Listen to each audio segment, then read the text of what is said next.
And hello everybody, welcome back to the channel guys, I hope you're all well. Before we do get into today's video, as always, please do smash that like button and subscribe to the channel for daily Rangers content. Guys, in today's video, of course, we're going to be going through the Premier League giants that are looking to try and make a move for one of our players. We're also going to go through a few other bits and pieces within the Rangers space, of course, players currently representing the nations. We've got a bit more on Ianis Hagi, as his father spoke out, and yeah, just a few bits and pieces with regards to the Rangers space to sort of bring you up to date. But let's start with old Georgie Hagi. You know what Georgie Hagi's like. He's very vocal on his son's progress as a player, and he's kind of praised his son after a difficult year at Rangers. Of course, Ianis is currently out on loan in La Liga, and currently spoke out recently stating that he's loving life in Spain, playing in La Liga. However, did kind of hint that he wants to win trophies and return back to Rangers.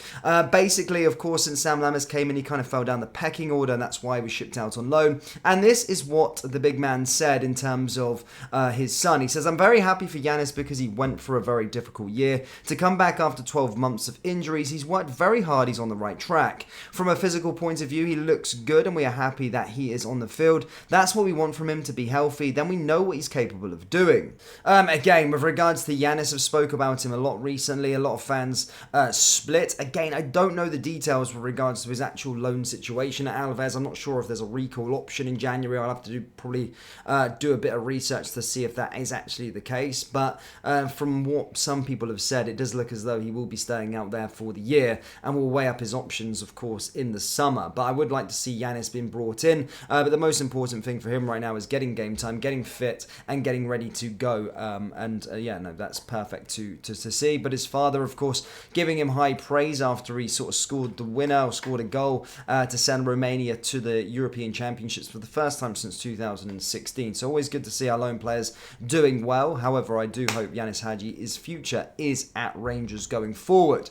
Now, in other news, guys, of course, Ryan Jack has also came out and spoke and said he's fully focused on Rangers with motivation of Euro 2024. Ryan Jack will, of course, have Euro 2024 in his thoughts in the back of his mind until next summer, after Scotland's qualifiers concluded with a 3-3 draw against Norway. Steve Clark had already qualified for the tournament in Germany before the final two Group A games in Georgia and against the Norwegians at Hampden Park. Basically, the draw will take place on December 2nd, after which the race will be made for Clark's 23-man squad. This is what Jack had to said.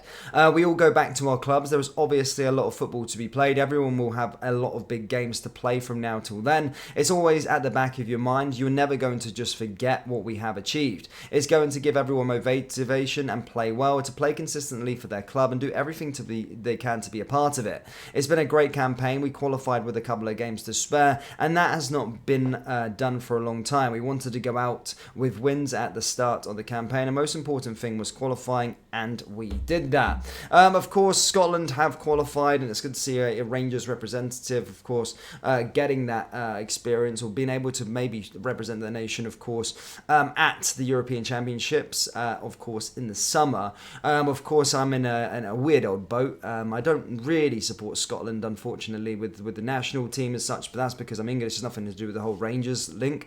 My family, of course, are Scottish, so I do have a soft spot for Scotland, but I am an England fan, which might be a bit disgust to some of you guys down there in the comments. But of course, I'll be watching Scotland from afar ever so slightly. I like to see Scotland do well, and obviously wish all the best for Ryan Jack. And as I said, hopefully he can carry on his fine form that he started at Rangers and then take it into the European Championships in the summer. But yeah, interesting stuff on that regard. Now, latest, Ross McCausland. I come on here and talk about him so much, especially after the last week, of course, coming on and making an impact in the game against Sparta Prague, then obviously getting his first start for Rangers against Livingston, and then getting a call up to the senior international squad and impressing for Northern Ireland. And basically, as I did state, there are Premier League scouts that have kind of been eyeing up a move for the player. And of course, you know his current situation is that his contract expires in 2023. And basically, we've started to get names now as just to who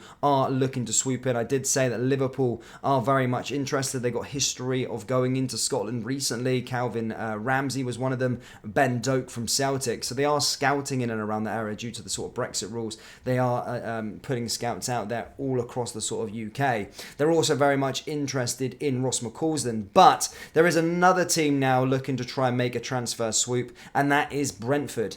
Yes, Brentford are apparently keen to try and tempt McCausland to the south, and they could sign him for as little as £300,000 in training compensation. Again, we cannot allow this to happen. Brentford, of course, do have a good history of developing players. Premier League by far can pay more money on wages than we can ever sort of imagine. It's a cruel day and age, just considering in the 90s Rangers probably had the third highest budget or wage bill in the country. Celtic were probably around fifth, because most of your money did come from sort of your fan base as such, rather than the sort of TV deals. However, nowadays all Premier League clubs, whether you've finished rock bottom, can pay 2 times, 3 times more than what Rangers can pay a player. So there is a lucrative option down there, of course, for Ross. However, there is a current contract on the table for him until 2027. Rangers do want to move swiftly to get this one signed. Otherwise, as I said, he can leave in the summer for a £300,000 training compensation.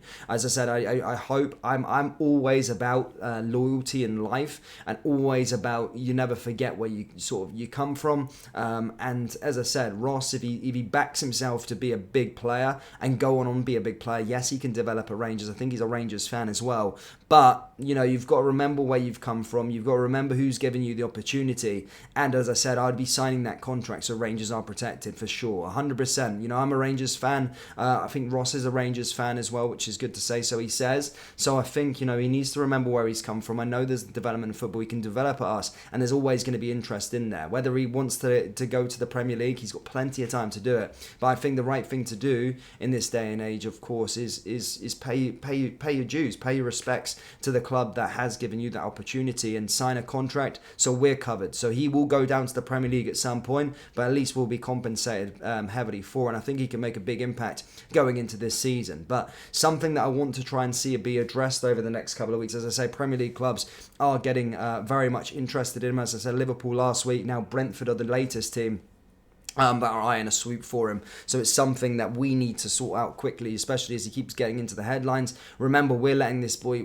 he's playing for us, he's getting the opportunity at Rangers, and we're putting him on the sort of in the market ever so slightly with his performances and him doing very, very well at his sort of young age, making the headlines for Northern Ireland as well. But as I said, we need to make sure we know his ambitions going forward. We need to make sure that he's signing a contract, and as I said, hopefully now he's seen that there is a pathway to the first team, that he does sign a contract. So I'm all for that, and as I said, I'm hoping Ross does sign a contract with us. He needs to, because he's a fantastic player. I want him to play at Rangers for many, many years. But of course, look, remember where you've come from, and make sure you sort us out as well. As I say, there's plenty of time to go and play in the Premier League. He's 20 years old, and as I said, I'm sure he will go right to the top and play in the Premier League. But as I said, do the right thing and sign a new deal with Rangers and develop at your boyhood club, and then of course, protect us as well, and let us profit from you, because we developed you. I say we as if I played a big part, but the club did anyway. But Rangers fans, that's all I've got for you today, guys. Do let me know your thoughts on the Ross McCausland situation. Do you see him signing a new contract, or do you see him going to the Premier League at the end of the season? Yes or no? Let me know down there in the comment section below. That brings us to the end of today's video. As always, please do smash that like button and subscribe to the channel for daily Rangers content. Thank you, and I'll see you all next time. Take care. Peace.